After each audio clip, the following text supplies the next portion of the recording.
ولا تعدوا في شيء طريقة رسمه لقد قسم المولى لو خير قسمه تلقى ينين ومن خط أزمان ليدن ملاكا كيتتو لقد أسرفت أملاكها وتجلتي ويجفلي من مدفيدنا محمد رسول الله موتا سيفتي جانسينكو والله بوني ولول يوم محمد لامباي ñaaw ñu ne ko lu tax mu ne bi ñëwul moom Muhammad ñett fi nekk ku beew ak ku gëlëm ak ku xamul lu muy wax maa fi imoo li na ma wax ci loolu sa waay dina ma tax a jéggi yàlla mi am fay yàlla na la yàlla fayal suñ faal mi xam na ci dara yow Mbaye Cissé sama doom bu la yóbbu woon nag juróomi yoon dinaa ne ko xeeb naa ko yàlla mi am fay yàlla na yàlla fay bàyyi woo kenn ci koñ bi yow Mbaye Cissé bu doon loo am da nga koo yemale ci sa bopp yow kon di nga tabax château kon château di nga ko tabax waaye li nga am lu mu tuuti tuuti da nga koo bokk nit ñi di def ci nit ñi lu baax sama doom a ngi nii toog xëy deful dara liggéeyul yow Mbaye Cissé nga jàpp sama loxo ci sa doom ñëw jël sama doom fekk ko ci néeg ba nga ne ko Ousmane Ndiaye di ko fajar nga yóbbu Ousmane Ndiaye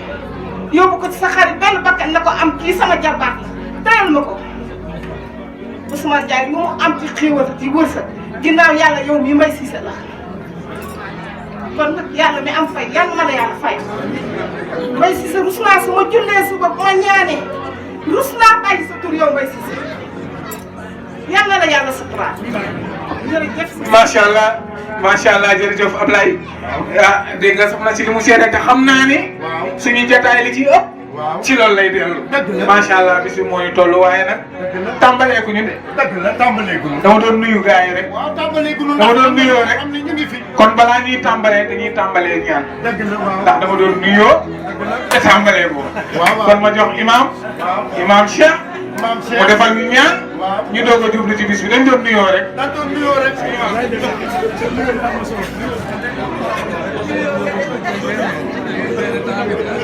kon ñu def ñaan rek ñun ñëpp ñu bokk jàng Fatiha jàng salaatu ala nabi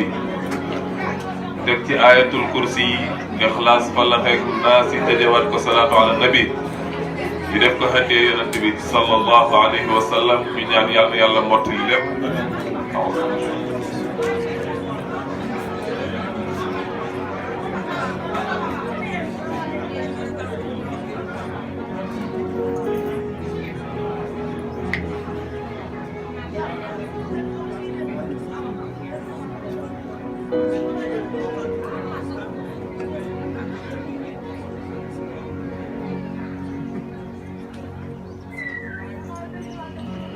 اللهم صل على سيدنا محمد الفاتح لما أغلق والخاتم لما سبق ناصر الحق بالحق والهادي إلى صراطك المستقيم وعلى آله حق قدره ومقداره العظيم إن الله وملائكته يصلون على النبي يا أيها الذين آمنوا صلوا عليه وسلموا تسليما سبحان ربك رب العزة عما يصفون وسلام على المرسلين والحمد لله رب العالمين amiin imam jërëjëf kon xam naa bu ñu génnee si ñaan bi ah dañuy dugg rek ci programme bi ndax xam naa ne protocole bi pour ñu topp ko ba mu jaar ni war a jaaree dina metti ndax bis bi moo tax xam nga lu tax Serigne Mbaye boo ne 1 laay départ ne 2 ne 3 ne 4 ci ay mbiram doo dem parce que moom fanaanoowul programme mosuñoo miinal fanaanoo programme Serigne Mbaye bu xëyee génn ci kon bi amul programme ci programme nit ñi lay dox te programme nit ñi kenn mënu ko programmer donc bis bi noonu rek la mën a demee waaye dinañ def le tout ba dinañ jéem a gàttal wax ji li ma def sànq guddal moom laay bañ ku jël micro bi def ko ni ma guddalee bëgguma kenn guddalee noonu ñu may ma nag ma nuyu sama frère bopp sama rak ndax deret dafa fort Mor Diop maa ngi lay nuyu di la ziar di la baalu au delà de sama digganteeg yow digganteem ak sëñ Mbaye it am na ci loo xamante ne moom it mënoon na taxaw di ko seede kon mon frère merci beaucoup encore une fois Matar maa ngi lay nuyu Matar le supporter numéro 1 de l'ASC Matar l'ami de Serigne Mbaye Cissé Matar merci beaucoup encore une fois ci sa teewaay jërëjëf Matar jërëjëf encore une fois Matar et dañuy wax ni bu imam defee ñaan et dañuy jox le délégué de quartier moom mi nga xamante ne moo ñu dalal mu joxe le mot de bienvenue ah bu ñu ci jugee dinañ jox ñi nga xamante ne ñoo symboliser ànd gu rafet si ñun ci li ñu xam li ñu fekkee muy les anciens de Neexle muy doyen yi nga xamante ne ñoo sëñ Mbaye maa ngi wax sànq ni depuis 85 ci li ma xam waaye avant boobu ñoom ñoo ànd incha allah kiy wax ci seen kàddu mooy doyen Babacar Cissé. ah bu ñu jugee si ñoom dinañ jox ki nga xamante ne ah comme Serigne dafa am nit koo xamante ne c'est multidimensionnel am na taxawaay yu bëri yu mu amee ah dinañ jox ki nga xamante ne c'est le capitaine des capitaines. mu symboliser capitaine au niveau de Neexle ba tey jii ku ko takkati dañ naan la ah xoolal ci diw muy Abdoulaye Ndiaye il va parler au nom ci képp koo xamante ne mës nga sa tànk sol dàll dóoral ASC bi bal incha allah Abdoulaye Ndiaye dina wax ci sa kàddu ah bu ñu ci jugee dinañ jox ñi nga xamante ne tey jii ñoom dañu jël mbir mi def ko seen mbiru bopp. muy l'association des délégués de quartier incha allah seen secrétaire général suñu papa Amadou Diop dinañ ko jox moom it mu délivrer seen message bu ñuy ci jugee témoignage yi du doy suñu grand Matar yaakaar naa li ñu seedeel këram bu dee 30 secondes sax dinañ ko may mu wax ko Ibrahima Daaf neewoon naa ni mën naa kaa dugal ci groupe ñoom Dieng dama ko fay dugal ba pare wëlbatiku waat seppi waat ko. ah sama yaay Khady Gueye lii Ablaye wax léegi jigéen ju mën góor mënu si ñàkk jël kàddu ah bu ñu paree ci kàddu témoignage yooyu ndax xam naa li sama yaay def nii léegi bari na ñoo xamante ne si jotaay bi bu ñu doon gëmm di joxe micro bi ku nekk mën na wax loo xamante ne mooy ëpp solo li ñuy wax. donc kon bu ñu jugee ci témoignage yooyu dinañ jox ki nga xamante ne nag mooy parrain du jour ki nga xamante ne moom lañ dippee bis bi. muy oustaz Babacar Fall ànd ak ñun moom it digganteem ak Serigne Mbaye yaakaar naa ni ah ñi ànd ak moom ñëpp dañoo ànd ak moom ngir digganteem ak Serigne Mbaye Cissé ñu jàppee ko comme ni ñu jàppee Serigne wala nu ko raw ah bu ñu jugee ci loolu nag ah dañuy sargal olof nag dafay faral di wax teraangay bët waaye Serigne Mbaye mënuñu ko defal loo xamante ne tey jii nii mën na weesu moom li mu ñu defal Serigne Mbaye mënuñu ko defal loo xamante ne yéem na ku xam Serigne Mbaye Cissé kon ñi fi nekkoon ku ci nekk la mu yorokas néew ñu kotti yolli dajale ko ñu ni nañ ko def symboliquement pour seede ci suñu président suñu délégué de quartier suñu papa suñu nijaay suñu xarit ah bu ñu jógee ci loolu nag dinañ ko jox kàddu gi moom mu dénk ñu kàddu yam ñu daan dénk te moom la continuer di ñu dénk loolu moo tax place bii bi ñu ñëwee xel yëpp dëppoo ci ne ah mënuñu jël mbedd bi de parce que bu ñu amoon lu ko ëpp jël ko jox ko waaye symboliquement place bii nañ ko tuddee place su Serigne Mbaye Cissé tout en sachant que koñ bii ku fi dugg kër goo mënti taxaw ne Serigne Mbaye Cissé laay laajte dinañ la yóbbu ba kër kon reconnaissance boobu nekk ci biir xol yi moo ëpp doole sax li ñu jëmmal loolu moo tax place bii buñ ko tuddee suñu xel dem ci suñu papa Jibi Ndaw ndax ñoom ñaar am na fu ñu jaar ba tax tey jii nii lii nekk doomam mu ngi fi Ousmane Ndaw mu mën a mandargaal loolu donc incha allah noonu lañ bëgg a tëralee suñu jotaay tey ah bu ko defee ñuy guddal rek Ablaye ah damay jox délégué suñu papa Elimane Fall bu ko defee moom it mu wax dalal ñi nga xamante ne ñoo fi ñëw ñëpp donc Elimane papa ah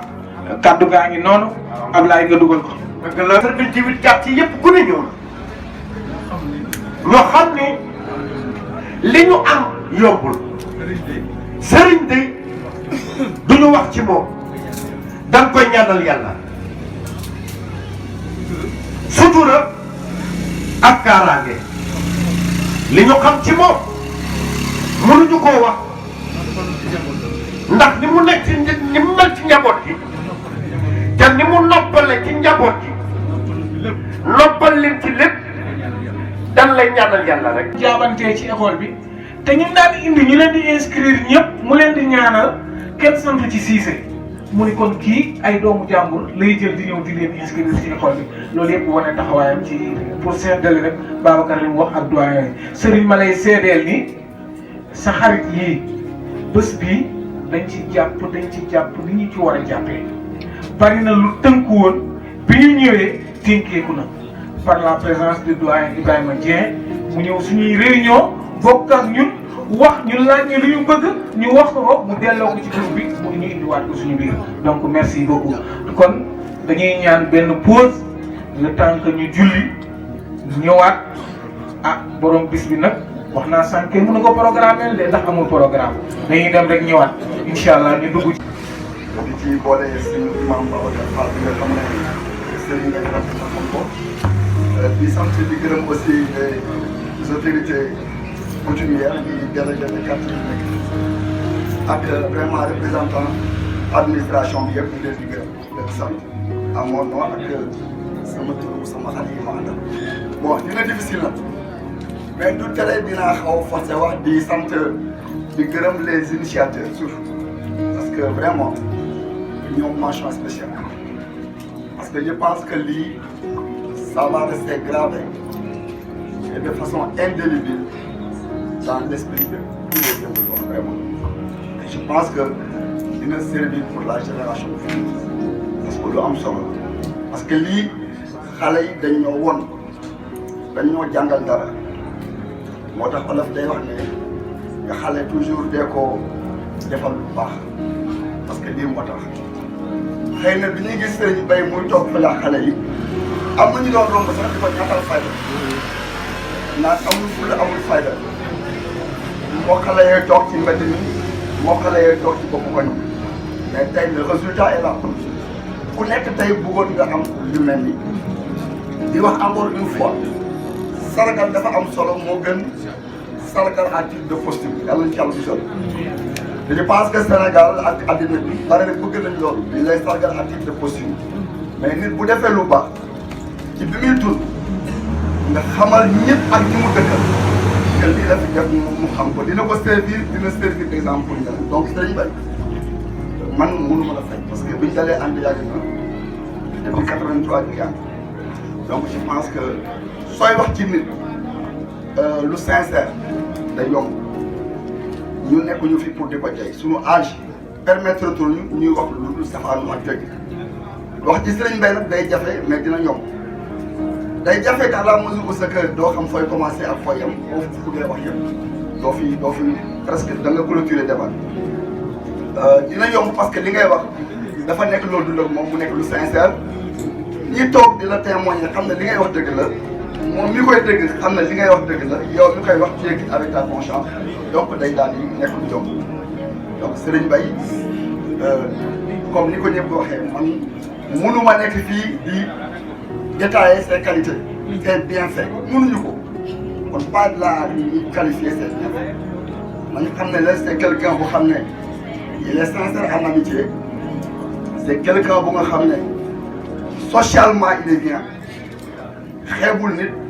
amul benn couche buy taxaw yëmbal bu nga xam ne tey Serigne Baye amul ak yow relation amul xeebul benn nit du xale du mag du képp dëgg yàlla nit la ko xam ne vraiment nit la de ku xam ne mënuñu wax ci moom sérieusement dañ koy ñaanal di ko sant di ko gën a gërëm. di rafetlu jotaay bi te ñaan yàlla ko yemale fii yàlla nay nekk ay jotaay ñun nag président Jogoy Sène moo ñu yónni amul yow am na lu ma ci tënk Jogoy Sène mooy président des délégués quartier ay Yeumbeul Nord bu ñu nee 88 wala ñu ne 90 muy jiite ko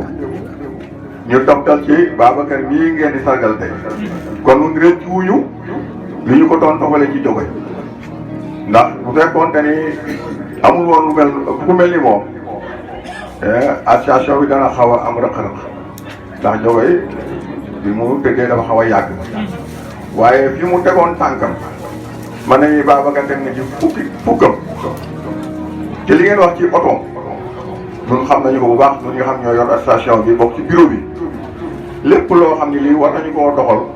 moom dana ko def am ñu ànd ak moom ci otoom duñ jënd gasoil duñ jënd mooy def lépp xam naa ñu delluwaat gannaaw rek délégation yi nga xam ne moom la ñu war a àndal tey ñu ngi nii sama gannaaw ñun rek nag ñun Yeumbeul Nord ñun ñoo fi délégué am délégué bu jigéen ñun ñoo ko fi am mi ngi nii rafet bu bëgg a dee waaw soxna Awa Tall ñun rek ñoo ko fi am loolu nag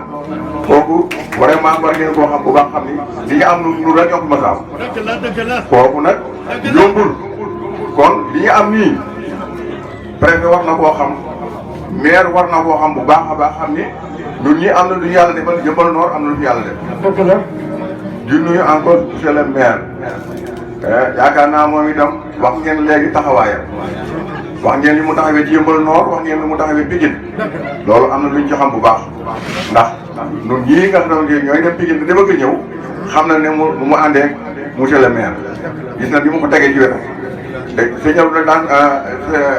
sëñ Mansour naa rek jël du rëkk neex naa nekk yaakaar naa ne rek la waaye itam moom du rëcc kon ñu ñaanal ko yàlla ànd boobu yàlla ko yàlla dëgër ñu ngi gërëm ñëpp ndax guddi na di xam ni daal li nga xam ne tey moom lañ tënkoon ci këyit nga xam ne ñoo ngi ko tënk ñu tegoon ko ci loxo imam Fall mu teg ko ci sama loxo moom lañ ko bëgg a jox leen nii te di ko xeeb nag di ko xeeb bu baax a baax waaw ñu di ko xeeb bu baax ndax bañ ko toppalee ci Jogoy seen président réccu wuñu ko ndax man je suis un pur produit du mouvement navétane j'ai fait ma formation dans le mouvement navétane li may wax heureusement que je vois qu'il y a des anciens qui sont là comme mon ami Zop Ibrahima Daf gis naa keneen koo xam ne aussi sama xarit sama ancien muy Adama Ndiaye nga xam ne à l'époque nous avons fait la zone 8 bi nawetaan di neex je dis bien bi nawetaan di neex ce sont ces pionniers là je me rappelle les grands Ablaye Thiaw Mbaye je me rappelle en tout cas des anciens comme Tidiane Ba nga xam ne grand Serigne Mbaye nous avons fait les nawetaan ay Yeumbeul su ma leen xoolee léegi damay remémorer beaucoup de choses ils ont beaucoup contribué dans le développement du sport à Yeumbeul ils ont beaucoup contribué pour l'épanouissement de la jeunesse de Yeumbeul donc tey yéen initiateurs yi su ngeen jógee xalaat ne sëñ Mbaye war nañ ko sargal je vraiment dama leen di tirer le chapeau parce que yéen a ngi sargal koo xam ne il le mérite man su ma jëlee tout mon temps toog fii c'est par rapport au respect et à la considération que je dois à ce monsieur-là. C'est un grand monsieur. Soo demee dans le sport tu trouves que son parcours a été parfait parce que wax nga lim nga ko fii wax nga ay jeunes yi mu formé exemple ak référence bu mu doon par rapport à la jeunesse actuelle par rapport à cette nouvelle génération là nga dem ci diine gi fekk ko fa la grande mosquée là nga xam ne c'est une référence c'est un icône là-bas li muy contribuer à cette grande mosquée là imam defe naa ne xam ngeen ko soo demee dans le social tu le trouves wax nañ ko fi bu feebar hôpital yi mu ngi ci dëj yi fu nekk man keroog sama soxna bu mu wàññee ko kenn jiitewu ko taxawal fa mu ràññee ko vraiment contribuer si contribution bu am solo donc aujourd'hui il est important que ngeen di rendre hommage à ces monsieur pareils parce que ay nit lañ ñoo xam ne c'est des fiertés pour Yeumbeul Nord c'est des fiertés je dis tout court pour Yeumbeul n'est-ce pas maa ngi naan sof léegi bi ma koy nuyu ne ko je crois que les initiateurs xanaa nag dañu xalaat dans les mois à venir aussi de rendre hommage parce que c'est un monument lui aussi. L'histoire c'est un monument, c'est une référence.